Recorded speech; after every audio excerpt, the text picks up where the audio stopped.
పారు, ఎక్కడికి? వెళ్ళకు వెళ్ళకు అన్న మాటలు హాలులో దద్దరిల్లేటట్లున్నాయి. ముసలి భర్త ఆజ్ఞను ధిక్కరించి పరుగు పరుగున వెళుతూ పడుతూ లేస్తూ మూసిన తలుపులకు ఢీకొని పడిపోయి పార్వతి దగ్గర చేరి హృదయ విదారకంగా ఘోషించే ఆ తీరును చూడలేకపోయింది. ధారాపాతంగా కారే కన్నీరు ఆపలేక విఫలురాలైపోయింది వసుంధర.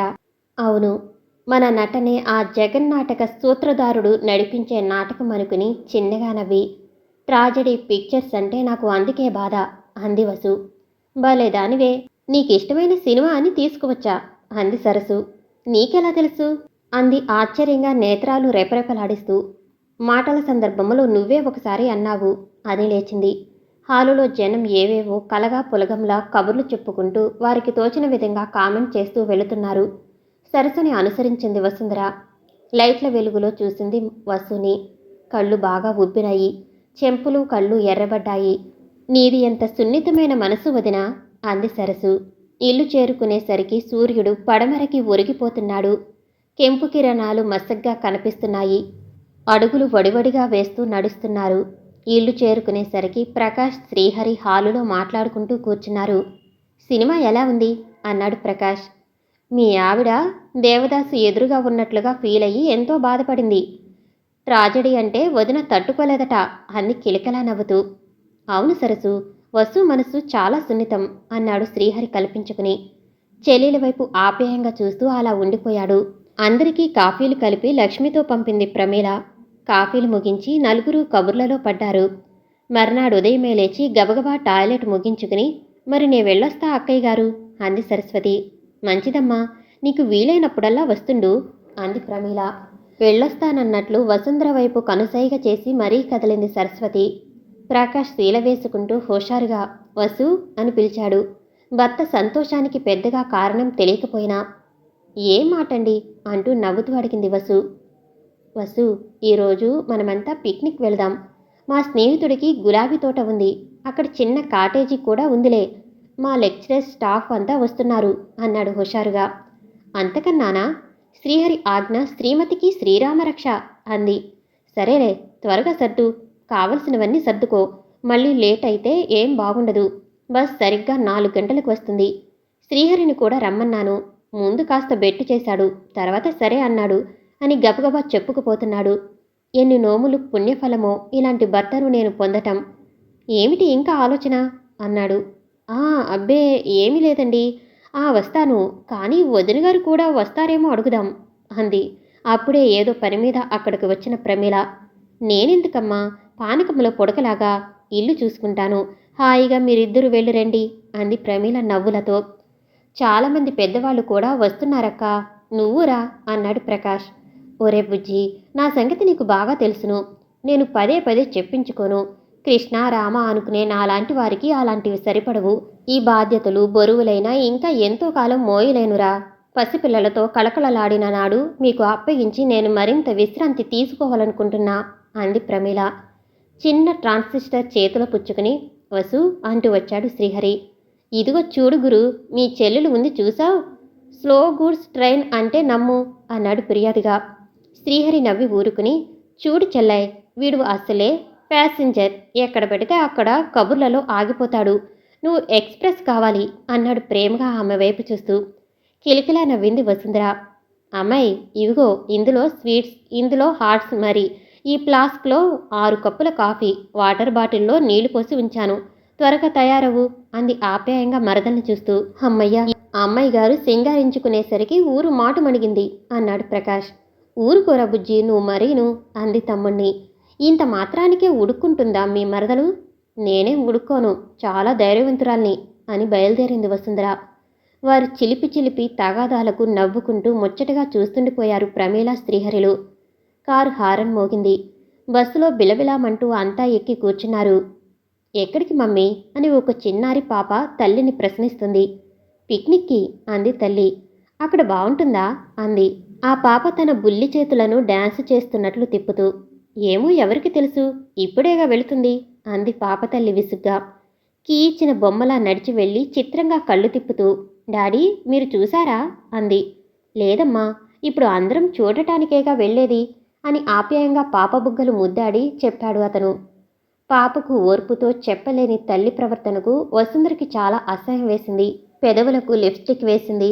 చెవులకు ఏవేవో వేలాడే ఫ్యాన్సీ పూసలు కమ్మలు ధరించింది. గోపురంలా సెగ చుట్టింది. అవయవాలు సవాలు చేస్తున్నట్లుగా సన్నని చీర కట్టింది. స్లీవ్లెస్ బ్లౌజ్ వేసింది. ఐబ్రో పెన్సిల్తో కనుబొమ్మలు దిద్దింది. చేతివేళ్లు బాగా సన్నగా ఉన్నాయి. గోళ్లు మరింత పొడవుగా పెంచింది. రోజ్ కలర్ వేయిటాన చాలా అందంగా ఉన్నాయా చేతులు.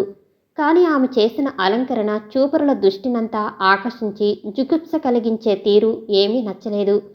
పిల్లలతో రావటం విసుగు, పిల్లలు ఉండటం విసుగు. ఎంతసేపు రికామీగా వ్యవహరించాలని చూసే ఆ తీరు స్త్రీ జాతికే కళంకం అనుకుంది వసుంధర. చూపులు ఎంత మరల్చుకుందామన్నా ఆమెపైనే మనసు లగ్నమై ఆలోచింపచేస్తున్నది. తను నీకు ఇలా ఉండటం వల్ల శ్రేయస్కరం కాదు అని చెబుదామనుకున్నా ఆమె ఎవరు, తను ఎవరు, ఎవరి ఇష్టానుసారంగా వారు సంచరించటానికి సంఘం ఆమోదిస్తున్నది. అలాంటప్పుడు తనకెందుకు బలవంతాన చూపు మరల్చుకుంది. పరుగిడే చెట్లు, చేమలు, పక్షులు, పశువులు, ఆహ్లాదపరిచే ప్రకృతిని చూస్తుండిపోయింది. ఇంతలో దిగండి దిగండి అన్న మాటలు వినిపించినాయి. ఒక్క కుదుపుతో బస్సు ఆగింది. అందరూ కాటేజీ వద్దకు నడిచారు. అక్కడ ఉన్న ప్యూన్ కాబోలు అందరికీ చేస్ చాలవని చక్కగా శుభ్రం చేయబడ్డ స్థలంలో అందమైన తివాసీలు పరిచాడు. ఒకవైపు కొందరు, మరోవైపు మరికొందరు జట్లు జట్లుగా కూర్చున్నారు. కొందరికి కొంచెం వయసు ముదిరిన స్టూడెంట్స్లా వారు చేసే కోలాహలం వసుంధరను ముగ్ధురాల్ని చేసింది. ఎవరో ఒకరిద్దరు తప్ప చాలామంది కుటుంబ సమేతంగానే వచ్చారు. వసుంధరకి తలనొప్పిగా ఉంది. బ్యాగ్ తెరిచి యాస్ప్రో వేసుకుంది. ఒక చెట్టు పక్కగా వెళ్ళి ఫ్లాస్క్లో కాఫీ వంపుకొని తాగింది. నలుగురిలో తాగితే బాగుండదనిపించి. హలో ప్రకాష్ అంటూ పలకరించాడు శ్రీధర్. హలో శ్రీధర్, కమింగ్ అంటూ ఆహ్వానించి, ఇదిగో వసు, ఇతనే మా ఫ్రెండ్, ఈ ఎస్టేట్కి ఓనరు, పేరు శ్రీధర్ అన్నాడు. నమస్కారమండి అంది. ప్రతి నమస్కారం చేశాడు ఆమెను తదేకంగా చూస్తూ.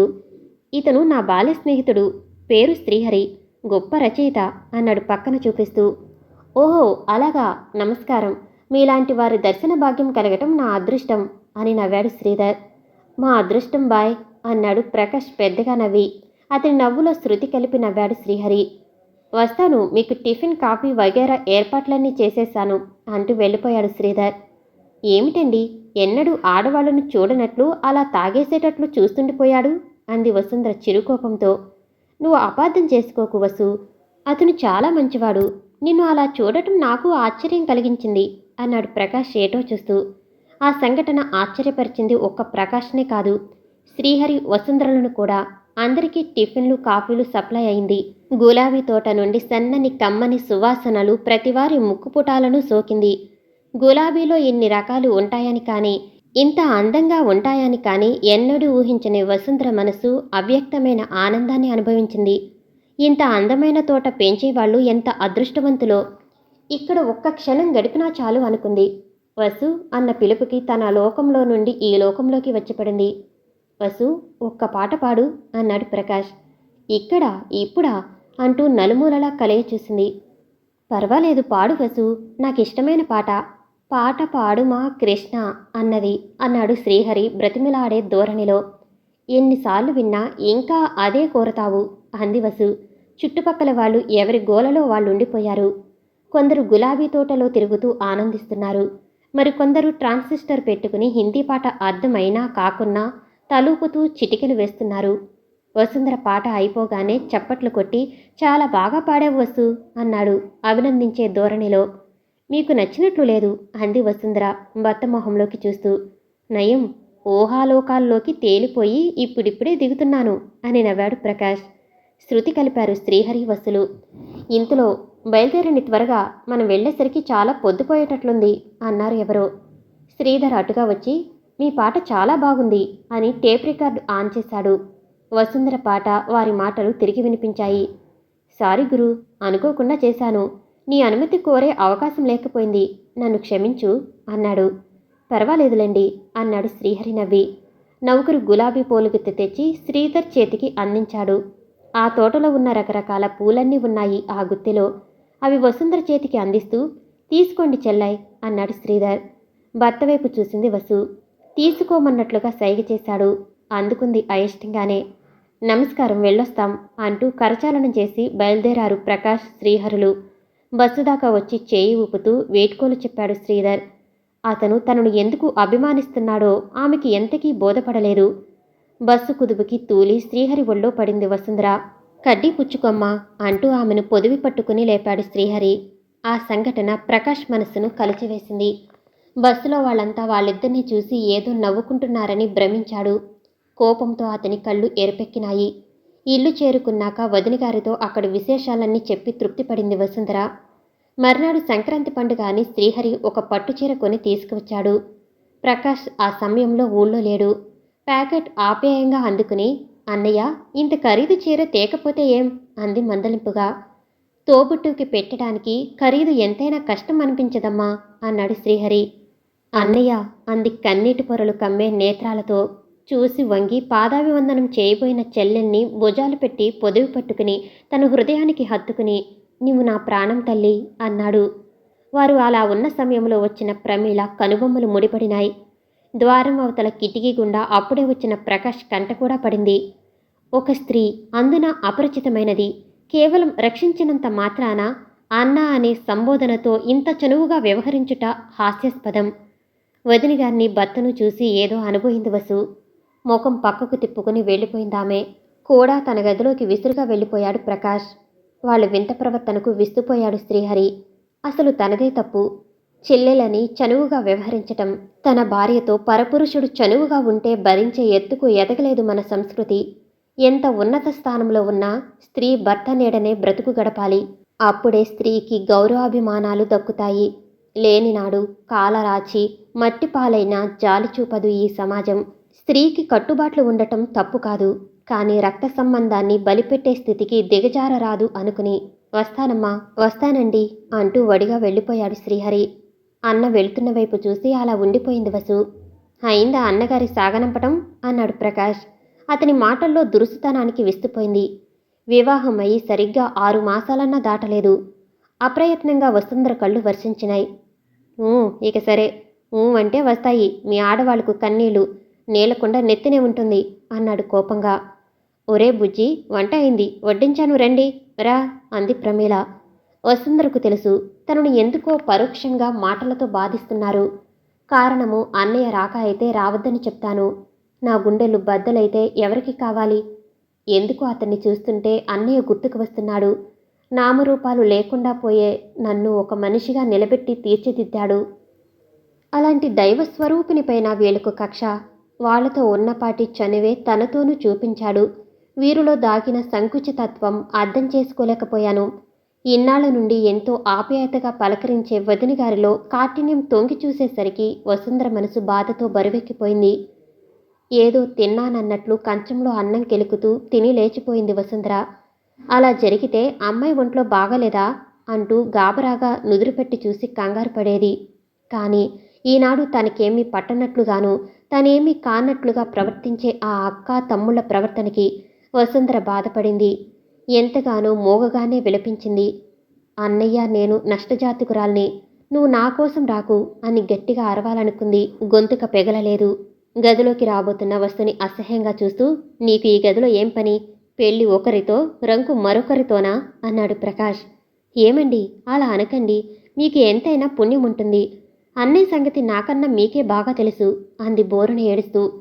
రంకు నేర్చింది బొంకు నేరుస్తుంది, పో బయటకు అంటూ కర్కశంగా చూసి బలవంతాన గది బయటకు నెట్టి తలుపులు దబాలను వేశాడు ప్రకాష్.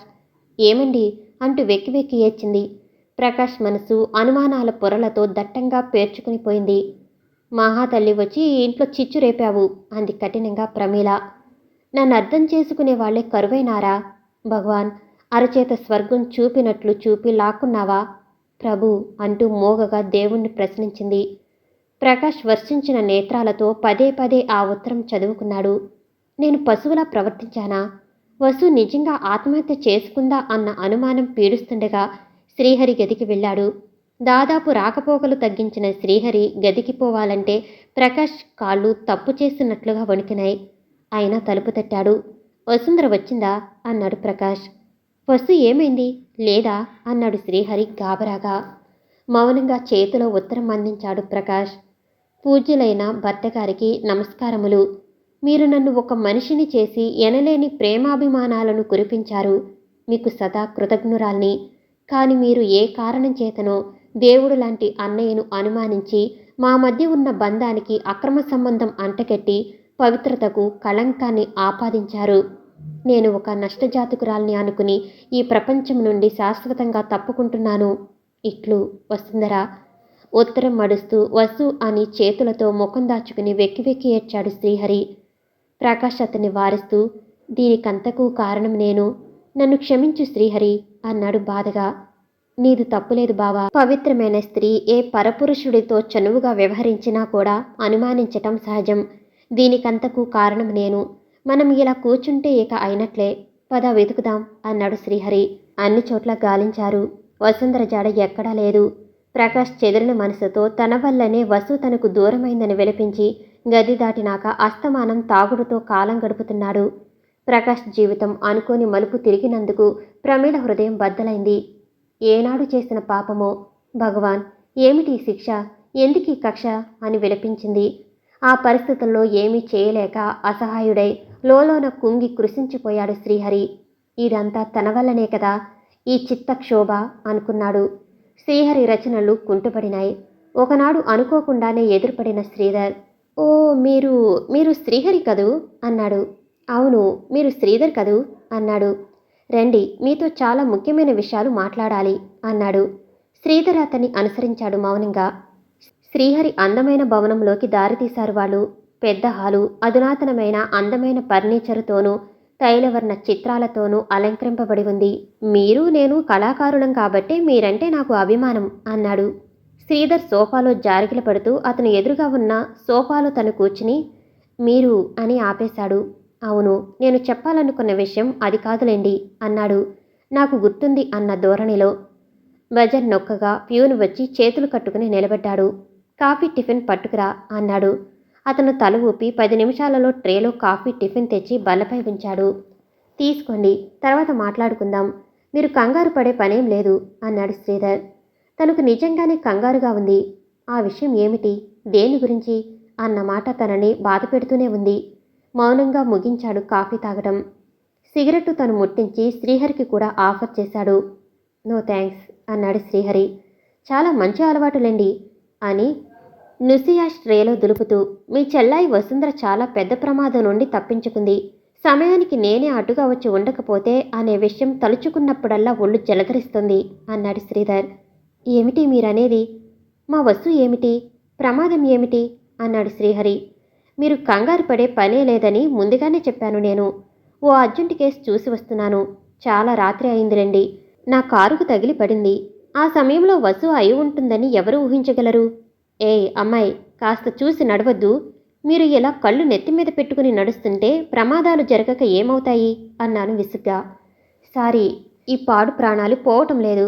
భగవంతుడు నన్ను బ్రతికించి ఇలా అడుగడుగునా హింసిస్తున్నాడు అంది గాద్గదిక స్వరంతో. క్రీనీడలో ఆమె స్పష్టంగా కనిపించలేదు. ఎక్కడో ఆ గొంతు విన్నట్లు గుర్తు. పరీక్షగా చూశాను. సందేహం లేదు, ఈమె వసుంధరే, మిసెస్ ప్రకాష్ అనుకున్నాను. రండి, ఇలా కూర్చోండి, మీ ఇంటి వద్ద దిగపెడతాను అన్నాను. డాక్టర్, మీకు పుణ్యం ఉంటుంది.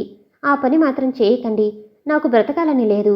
మీరు దయ ఉంచి పాయిజన్ ఇచ్చి నాకు మేలు చేస్తే మరో జన్మలోనైనా మీ రుణం తీర్చుకుంటాను అంది. అలాగే రండి, ముందు మా ఇంటికి వెళదాం అన్నాను. ఆమె నన్ను అనుమానిస్తూనే వెనక సీట్లో ఎక్కి కూర్చుంది. చీడ పురుగుల్లాంటి పురుషులున్న ఈ సమాజంలో నాలాంటి వారిని ఎవరు గుర్తుపట్టగలరు? అందుకే నేను మెదలకుండా ఊరుకున్నాను. ఆమె చాలా బాధపడుతున్నది. ఆ ఆవేశంలో మనం ఏం చెప్పినా కూడా ప్రయోజనం ఉండదని గ్రహించాను. కారు పోర్టుకోలో ఉంచి లోపలికి దారితీస్తూ రండి అన్నాను. శ్రీధర్ మరో సిగరెట్టు పెదవుల మధ్య ఉంచి వెలిగిస్తూ శ్రీహరి వైపు ఒక్కసారి చూశాడు. ఊపిరి బిగపెట్టి ఎంతో శ్రద్ధగా వింటున్నాడు. తిరిగి మొదలుపెట్టాడు శ్రీధర్. తల ఉంచుకుని మౌనంగా అనుసరించిందామే. లోపలికి రాగానే నన్ను చూసి ఒక్కసారి ఉలిక్కిపడనంత పనిచేసి మీరు మీరు అని చూపుడు వేలు నా వైపు చూపుతూ శ్రీధర్ కదూ అంది. అవును అన్నాను చిరునవ్వుతో. సారీ, వస్తాను. దయచేసి నన్ను ఆపే ప్రయత్నం చేయకండి అంది వడివడిగా 4 అడుగులు వెనక్కి వేస్తూ. వసుంధర గారు అని అరిచినంత పనిచేశాను. ఆమె చటుక్కున ఆగిపోయింది. ఆగండి, మీరు నన్ను అపార్థం చేసుకోకండి. మీ ఇష్టానికి వ్యతిరేకంగా ఎన్నడూ చేయనని ప్రామిస్ చేస్తున్నాను నా శిలువ పైన అని నా మెడలో గొలుసు బయటికి తీశాను.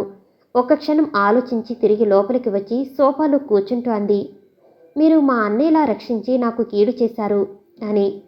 సంగతి ఏమిటని ఎంతో అడగగా అసలు విషయం చెప్పింది. ప్రకాష్ సంగతి నాకు బాగా తెలుసు. అనుమానం వస్తే త్వరగా వదలదు. ఆవేశంలో ఎదుటివారిని అర్థం చేసుకోడు. అందుకని నేను మీకోసం ప్రయత్నించాను. కానీ మీ రూమ్కి ఎప్పుడూ తాళం కనిపిస్తుంది. మీ జాడలేదు. దాదాపు వారం గడిచింది. వసుంధర కుమిలిపోతుంది. ఆమెను ఆత్మహత్య ప్రయత్నం నుండి విరమింప చేసేసరికి నా తల ప్రాణం తోకకు వచ్చింది. ఆమె అంటే నాకు చాలా ఇష్టం. కారణం అచ్చు వసుంధరలాగే ఉండే మా చెల్లి మేరీ. నేనంటే తనకెంతో ఇష్టం. ఒకరంటే ఒకరికి ప్రాణం. జాన్ అన్న పేరు తనకు నచ్చలేదని శ్రీధర్ అని పెట్టింది. అప్పటి నుండి అదే పేరు స్థిరమైంది. ఆమె ఒక విపరీతమైన వ్యాధికి గురై శాశ్వతంగా నన్ను విడిచింది. ఆనాడు ఆ తోటలో ఆమెను చూసి ఉలిక్కిపడి తిరిగి తమాయించుకున్నాను. అదే ఆమెపై నాకున్న ప్రేమకు కారణం అని ముగించాడు శ్రీధర్. బజర్ నొక్కి అమ్మాయి గారిని రమ్మను అని నౌకరికి చెప్పాడు. నాకు మరో డాక్టర్ యామిని అనే ఆమెతో ప్రేమ వివాహం జరిగిపోయింది. యామినికి వసుంధరంటే ఈ కొద్ది కాలంలోనే ఎనలేని గాఢ ప్రేమ అలుముకుపోయింది అన్నాడు. యామిని హుందాగా నడిచి వచ్చింది. ఆమె వెనకనే వసుంధర కూడా వచ్చింది. అమ్మా వసు అన్నాడు. అన్నయ్య అంది వసు సోఫాలో కూర్చుంటూ. నువ్వు కూర్చో వసు అంది యామిని. డాక్టర్ అని ఏమో చెప్పబోయింది వసుంధర. మధ్యలోనే అడ్డుపడి, ఇంక నువ్వేం చెప్పకమ్మా. నువ్వు చెప్పబోయేది నాకు తెలుసు. ప్రకాష్ పశ్చాత్తాపంతో కుమిలిపోతున్నాడు. ఎన్నడూ లేనిది తాగుడికి అలవాటు పడ్డాడు. అస్తమానం నీ ఫోటోలోకి చూస్తూ పిచ్చివాడులా గడుపుతున్నాడు అన్నాడు శ్రీహరి. అన్నయ్య అంటూ అరచేతిలో ముఖం దాచుకుని వెక్కి వెక్కి ఏడ్చింది వసుంధర. దుఃఖించే సమయం కాదమ్మా, అదంతా మనకు బ్యాడ్ పీరియడ్ అన్నాడు శ్రీధర్. అందరూ కారులో ప్రకాష్ ఇంటికి వెళ్లారు. ప్రకాష్ అంటూ తలుపు కొట్టాడు. ప్రమీల వచ్చి తలుపు తీసింది. ఒరే బుజ్జి, నీకోసం ఎవరో వచ్చారు, తలుపు తీయరా, వసు కూడా వచ్చింది అన్నది ప్రమీల. తలుపులు బళ్ళున తెరుచుకున్నాయి. ఆనాటి ఆ దేవదాసు ఆకారంలో భర్తను చూడగానే వసు వళ్ళు జలధరించింది. దుఃఖంతో గొంతు పెగలలేదు. కళావిహీనమైన నేత్రాలతో రెప్పలార్చి మరీ చూసింది వసు. అతను 2 చేతులు చాచాడు. ఏమండి అంటూ అతని ఎదలో తలదాచుకుని వెక్కి వెక్కి ఏడ్చింది వసుంధర. హలో శ్రీధర్, నువ్వు వచ్చావా అన్నాడు. పెదవులపై చిరునవ్వుతో అక్కడ ఉన్న కుర్చీలు చూపించాడు. అందరూ ఆసీనులైనారు. అక్క అని పిలిచాడు. ఆమె వచ్చింది. ఇతనే నా స్నేహితుడు శ్రీధర్, గొప్ప డాక్టర్. విదేశాల నుండి ఈ మధ్య తిరిగి వచ్చాడు అన్నాడు. నమస్కారం అంది ప్రమీల. మీరు ఆశీర్వదించాలి కానీ నమస్కరించకూడదు అని ప్రతి నమస్కారం చేశాడు. వదిన, వీరు డాక్టర్ యామిని, వారి శ్రీమతి అంది వసుంధర. అలాగా అన్నట్లు తల ఊపింది ప్రమీల. నమస్కారం అంది యామిని. అందరికీ కాఫీలు ఇచ్చింది లక్ష్మి.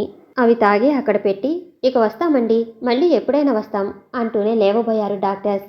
కూర్చోండి, మీ అందరి సమక్షంలో నేను ఒక నగ్న సత్యాన్ని బయటపెట్టాలనుకుంటున్నాను. అది దాచినందువల్ల అనర్థాలే అధికమవుతున్నాయి అన్నాడు శ్రీహరి. ఏమిటన్నట్లు కుతూహలంగా శ్రీహరి వైపు చూశారంతా.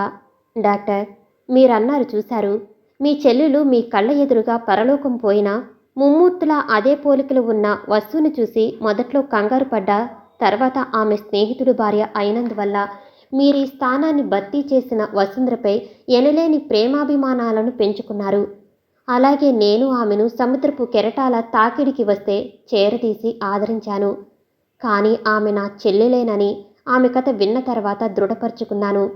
వసు నేను ఒక తల్లి పిల్లలం. నా వయసు ఎక్కువ అవటం వల్ల నేను గుర్తుపట్టగలిగాను. ఆమె వయసు తక్కువ అవటం వల్ల నన్ను గుర్తుపట్టలేదు. నేను ఎన్నోసార్లు ఆమెతోనూ వీళ్లతోనూ చెప్పాలని ప్రయత్నించాను. కానీ అవకాశం కుదరనే లేదు. మా తండ్రి, మా సవతి తల్లి ఏమైనారో తెలియలేదు. మేము బ్రతికిలేమని వారు నిశ్చయించుకుని ఉంటారు. కానీ చిత్రంగా మేము ఇద్దరం ఒకే దరికి చేరుకోవటం దైవలీలగానే భావిస్తున్నాను. వసు, నేను నీ సొంత అన్నను అంటే నీకు నమ్మకం కుదురుతుందా అన్నాడు వసుంధర వైపు తిరిగి ఆమె కళ్ళల్లో ఏదో వెతుకుతున్నట్లు శ్రీహరి. నువ్వు నువ్వు మా శ్రీనివాస హరిప్రసాద్వా అంది అమితాచార్యంతో వసుంధర. అవునమ్మా, కావాలంటే నీ కుడి చేతిపైన చూడు, అన్నయ్య అన్న పేరు, నా చేతిపైన చెల్లి అన్న పచ్చబుట్టు కనిపిస్తాయి అన్నాడు శ్రీహరి. చూసుకుని అన్నయ్య అంది ఆనందంగా. నేనే తల్లి, నిన్ను విడిచి పారిపోయి వచ్చినప్పటి నుంచి నా ధ్యాసంతా నీపైనే ఉండేది. ఎవరైనా నా పేరు అడిగితే శ్రీహరి అని చెప్పేవాణ్ణి. అలాగే ఆ పేరు స్థిరపడింది. నిన్ను గుర్తించిన ఆనాడే నా బంగారు తల్లివి నువ్వేనని చెప్పాలి అనుకున్నాను, కానీ ఏదో అజ్ఞాత శక్తి నన్ను చెప్పనివ్వలేదు.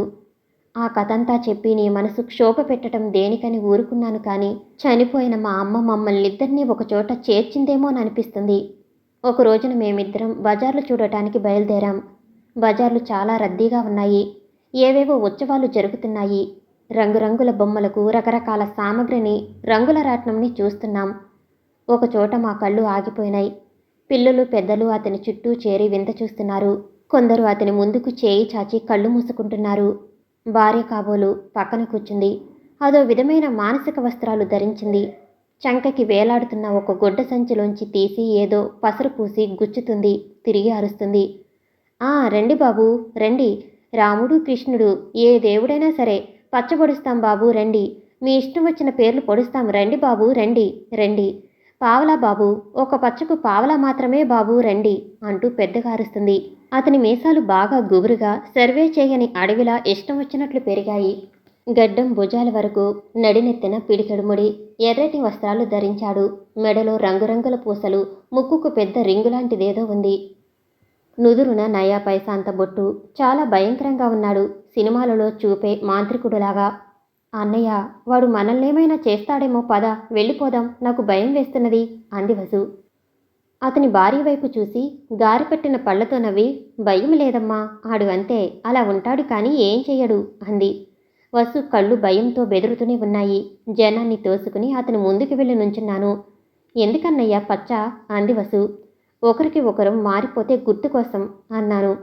అతను లోపల నుండి సరంజామా తీస్తూనే మమ్మల్ని చూసి, కాసేపు ఉండండి బాబు, వీణ్ణి పంపి మీకు వేస్తాను అన్నాడు. అమ్మో అన్నట్లు వసు కుడి చెయ్యి గుండెల మీదకి పోయింది. నా చేయి గట్టిగా పట్టుకుంటూ, వద్దన్నయ్య, నాకు భయం వేస్తున్నది, పిన్ని కొడుతుంది, తిరణాలు చూసి త్వరగా రమ్మంది, రా అన్నయ్య అంటూ ఏడ్చేసింది ఆ చిన్నారి వసు. చెల్లెలు వైపు చూసి నవ్వి సర్దుకుని సరిగ్గా నిలబడ్డాను. నీకు బొత్తిగా భయం లేదన్నయ్య అంది వసు. ఏడుస్తూ గౌనుతో కళ్ళు తుడుచుకుంటూ, భయం లేదమ్మా, నేను ఉన్నాను అన్నాను. మన వైపు చూసి వాళ్ళు, బాబు రండి అన్నారు. నేను దగ్గరగా వెళ్ళి, పేర్లు చెక్కుతానన్నావే, ఏ పేరైనా చెక్కుతావా? మరి రక్తం రాదు, నొప్పి పుట్టదు అన్నాను. ఉండదు బాబు, ఏదో కొద్దిగా ఉంటుంది అంతే అన్నది ఆడది. అమ్మో వద్దన్నయ్య, వెళ్ళిపోదాం పదా, పిన్నికి తెలిస్తే చంపుతుంది అన్నది. మరేం పర్వాలేదు, మారు పడకుండా ఈ గుర్తు అన్నాను. అంటే అన్నావు అమాయకంగా. మనం మొన్న ఒక సినిమా చూసాం, అందరిలో చిన్న పాప మారిపోతే పాప బొగ్గపైన పుట్టుమచ్చలాగా అన్నాను. అయితే ఎప్పటికీ చెరిగిపోదా? చెరగనే చెరగదు, మనం ముసలమాళ్ళం అయ్యే వరకు అన్నాను. వాళ్ళు ముందుకు వెళ్ళి, ఏది నాకు పొడువు, చెల్లి అని పొడువు చాలు అన్నాను. వాడు ఏవో సూదులు పెట్టి ఇలా ఇలా అన్నాడు. కాస్త మంట అనిపించింది. మందులాంటి పసరు రాశాడు. కాసేపటికి చల్లగా అయింది. నువ్వు కూడా వేయించుకో అన్నాను. వద్దన్నయ్య, నాకు భయం అన్నావు. నేను చేయి పుచ్చుకున్నాను. అతను నీకు కుడి చేతిపైన పువ్వు గుర్తు వేశాడు, కావలిస్తే చూడు అన్నా. నా వైపు విచిత్రంగా పట్టరాని ఆనందంతో చూసింది వసుంధర. తన చేయి చూసుకుని నా చేయి లాగి మరీ చూసింది. అన్నయ్య అని పెద్దగా పిలిచి గుండెలపై ఖర్చుకుపోయి బావురుమంది. అక్కడ ఉన్నవారిని గమనించే స్థితిలో కోల్పోయిన వసు, అమ్మ వసు, నీ అన్నయ్యనేనమ్మా, నీ కోసం, నీ తీయని పిలుపు కోసమే బ్రతికి ఉన్నానమ్మా అన్నాడు. అన్నయ్య, ఎలా బ్రతికావు? నీకు ఎవరు రక్షణ కల్పించారు అంది ఆతృతగా. చెప్పానుగా, అమ్మ మనల్ని కాపాడుతుందని. ప్రకాష్, అతని అక్కగారు నాకు రక్షణ కల్పించింది. నా కథంతా వింటే నీకే తెలుస్తుంది అన్నాడు అక్కడున్న వారి వైపు ఒక్కసారి చూసి. ఏమండి, కాస్త ఆకలిగా ఉంది, కొద్దిగా అన్నం ఉంటే పెట్టించండమ్మా అన్నాడు ఒక కుర్రవాడు. నడిచి నడిచి కాళ్ళు లాగుతున్నాయి. అడుగులు నీరసంగా పడుతున్నాయి. ఒళ్ళు తూలుతున్నది. వచ్చే కారు, పోయే కారు, నడిచే జనం. వింతగా ఆ కుర్రాడి వైపు చూసేవాళ్ళు కొందరు. తలుపు తీసి, అంట్లు తోముతావా, అన్నం పెడతావా అంది. నాకు చేత కాదమ్మా అన్నాడు. చేత కాకపోతే వండి వార్చటానికి నువ్వేమన్నా కొడుకువా, తమ్ముడువా, పోపో అని మరీ నెట్టి తలుపు మూసిందామే. నీరసంతో కళ్ళు తిరిగి చివరికి ఒక ఇంటి ముందు ఆగి నీరసంగా తలుపు తట్టాను. నా వయసు కుర్రవాడు వచ్చి తలుపు తీశాడు. ఎవరు నువ్వు, నీకేం కావాలి అన్నాడు. ఆకలి, కళ్ళు తిరుగుతున్నాయి అన్నాను. నా వైపు పరీక్షగా చూసి, అక్కయ్య ఒకసారి త్వరగారా అన్నాడు. ఏమిట్రా అంటూ వచ్చి ఆవులించి నన్ను చూసి, ఎవరి అబ్బాయి, ఏం కావాలట అంది. ఆకలట, దిక్కులోని వాడిలా ఉన్నాడు అన్నాడు. అయ్యో పాపం, అలా రా బాబు లోపలికి అని ఆప్యాయంగా ఆహ్వానించింది. తడబడుతూ లోపలికి వెళ్ళాను. ఒక విస్తరిలో అన్నం పెట్టింది. ప్రాణం తేరుకుంది. ఇప్పుడు చెప్పు బాబు, ఎందుకని ఇలా వచ్చావు? ఎవరు నువ్వు? నీకెవరూ లేరా? అంది ప్రేమగా. ఆమెలో కన్నతల్లి వాత్సల్యం చూడగలిగాను. నాకు అందరూ ఉండి లేని వాళ్ళల్లో జత అయ్యాను. తల్లి లేని నాలాంటి వారు భూదేవికి కూడా భారమే కదమ్మా అన్నాను. ఆమె నా కళ్ళల్లోకి ప్రేమగా చూసింది. అలా అని అనుకోకు. జన్మనిచ్చిన భగవంతుడు పిలుపు వచ్చేదాకా వెళ్ళటానికి మనకు అర్హత లేదు బాబు అంది. అదేమోనమ్మా, నాకు తెలీదు. నాకు ఈ విశాల ప్రపంచంలో చెల్లి తప్ప ఎవరూ లేరు అని ఏడ్చాను. ఓదార్చి, ఊరుకో బాబు, ఏనాటికైనా మీరు కలవక మానరు. అసలు మీరు ఎలా విడిపోయారు? మీ చెల్లి ఏమైంది? నువ్వు నన్ను పరాయిదానిలా చూడక చెప్పు బాబు అంది బొజ్జగించే తల్లిలా. వివరంగా అంతా చెప్పాను. ఆమె నెట్టూర్చి, అది సరే, నువ్వు పెద్ద అయితే ఆమె సంతానానికి అడ్డు వస్తావని కాబోలు. వారిని చూసినట్లు మిమ్మల్ని చూడాల్సి వస్తుందని, ఆస్తి మొత్తం కాజేయవచ్చునన్న దురాశ కాబోలు. పోనీలే బాబు, దేవుడు మంచివాడికి తప్పక మేలు చేస్తాడు అంది. మర్నాడు ప్రకాష్తో పాటు నాకు స్నానం చేయించి అతడి పక్కనే కంచంలో వడ్డించింది. అతడి బట్టలే నాకు తొడిగింది. నేను ఎంతో బాధపడ్డాను. అయినా తప్పదనుకున్నాను. అది గ్రహించి ఆమె, బాబు, రేపు టైలర్ని పిలిపించి నీకు వేరే బట్టలు కుట్టిస్తాను, సరేనా అంది. నేను తలాడించాను. అతనితో పాటు నేను స్కూల్కి వెళ్ళేవాణ్ణి. స్కూల్లో నన్ను చూసి టీచర్స్ మెచ్చుకునేవారు. Clever boy, God bless you అని దీవించారు ఒక ముసలి టీచర్. నాతో పోటీపడి మరీ చదివేవాడు ప్రకాష్. ఆ విషయం గమనించిందామే. చూడు బుజ్జి, అతనితో పోటీపడి నువ్వు చదవవచ్చును, కానీ అది ఈర్ష్యగా మాత్రం మారనీయకు అంది హెచ్చరిస్తున్నట్లు. ఏ విషయంలో కూడా మేము మాట అనుకోవటం కానీ కొట్టుకోవటం కానీ జరిగేది కాదు. తోటి విద్యార్థులకు ఈర్ష్యగా ఉండేది. ఎక్కడికి వెళ్ళినా ఇద్దరం కలిసే తిరిగేవాళ్ళం. ఆమె ఎప్పుడూ కోప్పడి ఎరగదు. ప్రేమగా చూసేది. ఒక్కొక్క మెట్టు ఎక్కి ఫస్ట్న పాస్ అయ్యేవాళ్ళం. ఫస్ట్, సెకండ్ క్లాసులు మాకే వచ్చేవి.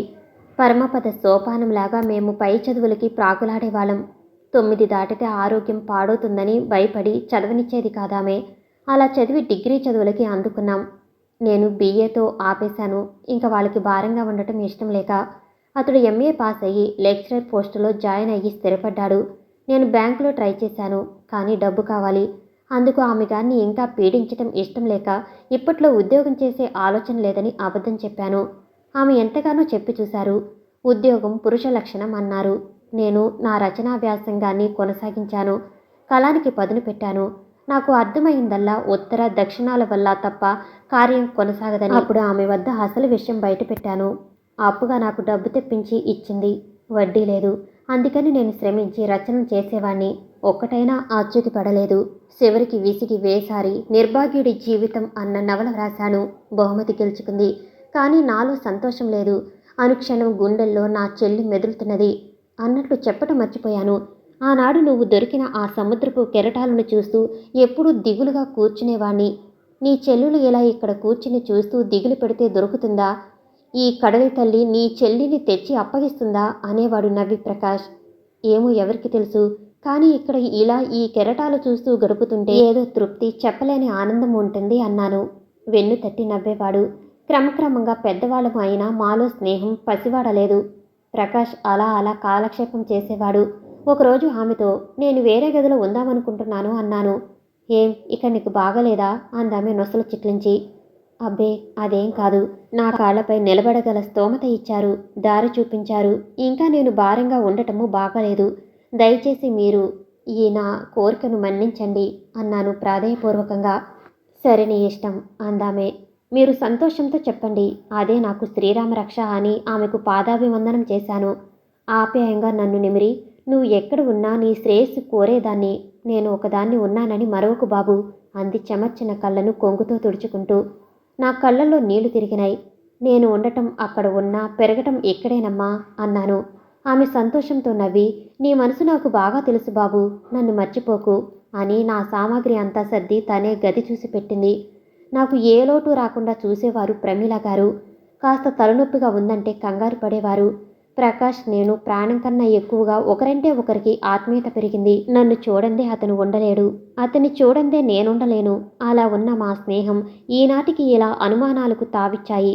పరిస్థితులు మీ అందరి సమక్షంలోనే మా రక్త సంబంధం గాథ తెలపటం ఎంతైనా అవసరం అనిపించింది అని తేలిగ్గా నిట్టూర్చాడు శ్రీహరి.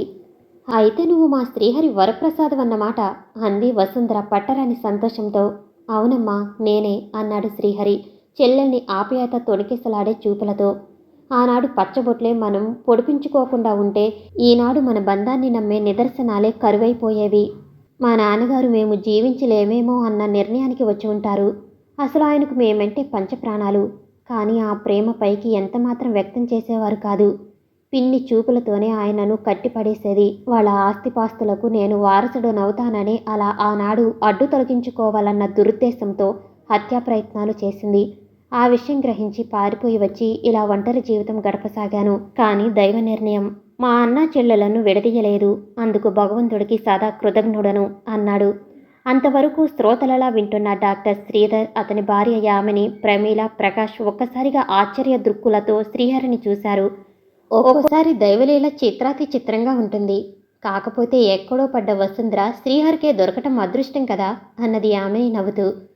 దైవలీల కానీ మానవలీల కానీ జరిగిందేదో జరిగిపోయింది. ఇక జరగవలసింది ఆలోచించండి అంది ప్రమీల గంభీరవదనంతో. ముఖం పీకిపోయినా, జుట్టు తైల సంస్కారానికి నోచుకోకపోయినా, కళ్ళు నిద్రను ఎరగకపోయినా అతడి వదనంలో ఏదో నూతనోత్సాహం వెల్లివిరిసింది. భార్య వైపు చిలిపిగా చూస్తూ, మీ అన్నయ్యకు ముక్కుతాడు తగిలిస్తేనే కానీ సరిపోదు అన్నాడు చిరునవ్వుతో. గృహస్థుడైతే కానీ బ్రహ్మచర్యానికి స్వస్తి పలకడు అంది గలగలా నవ్వుతూ. ఆ అమ్మాయి హాజరుగానే ఉంది, కానీ ఆ అబ్బాయి అంగీకారం తెలపాలి కదా అని సందేహం వెలుబుచ్చింది ప్రమీల. ఎవరక్కా అన్నాడు ఆత్రంగా ప్రకాష్. తెలుసులేండి అన్నట్లుగా కళ్ళతోనే నవ్వింది వసు. అర్థంగాక చూశారు మిగతా వాళ్ళు. మన సరస్వతిరా అంది ప్రమీల.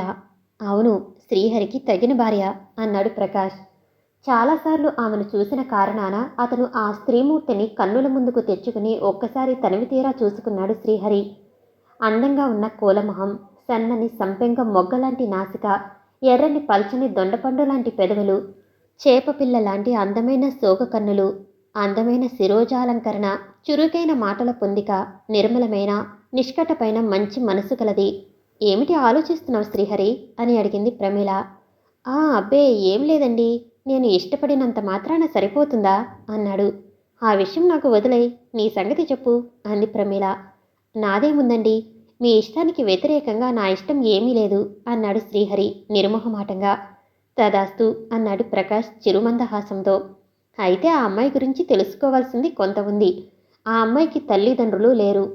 ఆడదానికి కావలసిన పాటి చదువు ఉంది, అంతకు మించిన సంస్కారం ఉంది, ఇంటిని సమర్థనీయంగా దిద్దుకునే మేధస్సుంది. కట్నకానుకలు మాత్రం ఇవ్వగల స్తోమత లేదు. ఎదుటివారిని అర్థం చేసుకోగల విశాలమైన మనసుంది. ముఖ్యంగా వసుంధర అంటే పంచప్రాణాలు. ఇన్ని అర్హతలు గల అమ్మాయి అంతరాంతరాలలో శ్రీహరంటే ప్రేమ లేదని ఎలా అనగలం? అందుకనే ధైర్యంగా ఆ అమ్మాయి తరపున నేను మాట్లాడుతున్నాను. ఆ అమ్మాయిని చేసుకుందుకు ఒక షరతు ఉంది. అదేమంటే మీ వివాహానంతరం మీరు కూడా మాతో కలిసి ఉండక తప్పదు అంది ప్రమీల ఆజ్ఞాపిస్తున్న ధోరణిలో. అతను అంగీకార సూచకంగా మౌనంగా తల వంచి నేలచూపులు చూడసాగాడు. అన్నయ్య ఒప్పుకున్నట్లేనండి వదినగారు, మీరు తగిన ఏర్పాట్లు చెయ్యండి అంది వసుంధర అచ్చంగా ఆడపడుచు హుందాలో చూస్తూ. అందరి నవ్వుల సవ్వడితో హాలు మారుమోగింది. మరి ఇక సెలవా, వస్తామండి అంటూ లేచారా దంపతులు. మళ్ళీ ఎప్పుడు వస్తారు అంది ప్రమీల తను లేచి. రచయిత గారి పెళ్ళప్పుడు అన్నాడు శ్రీధర్. అందరి నవ్వులతో మరోసారి వెల్లివిరిసింది ఆ గది. నమస్కారం చేసి వెళుతున్న దంపతులను చూస్తూ ఉండిపోయింది వసుంధర. అనుకున్న దానికన్నా ఎంతో బాగా పెళ్లి జరిపించింది ప్రమీల. తన స్వంత చెల్లులా ఎంతో ప్రేమగా వివాహం జరిపించింది దగ్గరుండి. తనను ఆనాడు హాస్యం పట్టించిన అల్లరి సరస్వతి ముద్దబంతి పువ్వుల ముగ్ధరాలులా ముడుచుకుని బుద్ధుమంతురాలిలా పెళ్లిపీటలపై కూర్చున్న సరస్వతిని రెప్పవేయకుండా అలా చూస్తూ ఆనందించింది వసుంధర. తన రచనలలో పాత్రలు కాదు, మన ఇష్టానుసారంగా కలం నడిపించి పాత్రలు సృష్టించటానికి జీవితాలు విధి చేతిలోని కీలుబొమ్మలు, కేవలం మట్టి బొమ్మలు ఈ మానవులు. ఈ విశ్వ మానవ కోటిలో ఎందరు అదృష్టవంతులు, ఎందరు అదృష్టహీనులున్నారో. తమ జీవితాలు ఇన్ని మలుపులు తిరిగి చివరికి ఇలా ఒకదరికి చేరుకుంటాయని కలలో కూడా ఊహించలేదు. ఇక తను ఒంటరివాడని, తనకు నా అనే వారుండరని, అహోరాత్రులు ఆ చీకటి బ్రతుకులు గడపాలని, ఆ సముద్రపు తీరంలో కెరటాలతో తన జీవితం పోల్చుకుంటూ గడపవలసి వస్తుందని ఎగిసిపడే కెరటం కొందరి జీవితాలను బలి తీసుకుంటుందని, అలాంటి వారిలో తను ఒకడు కాక తప్పదని ఎన్నోసార్లు ఊహించాడు తను. అనుకోని విధంగా తన జీవిత మలుపు తనకే ఆశ్చర్యం గొలుపుతున్నది. ఆలోచిస్తూనే యాంత్రికంగానే మాంగళ్యాన్ని 2 చేతులతో పట్టుకుని సరస్వతి మెడలో 3 ముళ్ళు వేశాడు శ్రీహరి. దేవతలు కురిపించిన పూలవర్షంలా అక్షింతలు ఆ నూతన దంపతుల శిరస్సులను అలంకరించినాయి. సరస్వతి చూపులు శ్రీహరి చూపులతో ఊసులాడాయి. కష్టసుఖాలు కలిసే పంచుకుందాం అన్నట్లున్నాయి. రచనలకు ముగింపు ఉంటుంది. తిరిగి వ్రాసే అవకాశం మానవ రచనలలో ఉంటుంది. కానీ ఆ దేవుని రచనలలో తిరిగి వ్రాసే అవకాశం, సరిదిద్దుకునే ఆస్కారముండదని ఎందరికి తెలుసు? కెరటాలు కొన్ని ఎగిసెగిసి పడతాయి. కొన్ని అంత ఎత్తుకు ఎగిసి పడలేక అంతలోనే కడలిలో కలిసిపోతాయి. కడలిలాంటి మాత్రం ఒడ్డు చేరలేవు. ఒడ్డు చేరాలనుకుని ఆరాటపడ్డా కడలిలో కలవక తప్పదు. అది సహజం. ఈ జీవన తరంగాలు కొన్ని మానవాళికి మార్గదర్శకమైతే మరికొన్ని రూపు లేకుండా మరుగైపోతాయి అనిపించింది శ్రీహరి మనసుకి. సమాప్తం.